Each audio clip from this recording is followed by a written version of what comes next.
या साहब भैया कि जब पुलिस दरवाजा कोनो मुलजिम पकड़त है तो उन्हें बहुत गर्व हुआ था। वैसा हम इस सड़वा जब अपने खेतों से हाकी था तो हम बहुत गर्व हुआ था। और या देख लियो ट्रेलर में ये कस जैसा हाकी था तो हम जैसा जान पर था कि हम कोनो थानेदार हो या तना कसी के हाक पर हमरे बदौलत शान पहचान है लठिया, रहता हूँ गाँव में तो शान है लठिया।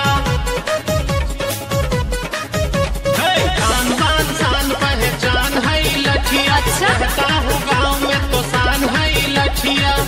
हम है किसान तो तुम्हें गंवार लगते हैं। अच्छा हाँकते हैं खेत में जब साड़ावा तो क्या हम भी थानेदार लगते हैं। गंवार कहीं का हाँकते हैं खेत में जब साड़ावा तो क्या हम भी थानेदार लगते हैं। क्या समझी मैडम? गंवार कहीं का मैडम समझियो कि और बताई? अरे हमको क्या बताओगे? जरा सोचिए, अगर यही लाठी वाले पूरे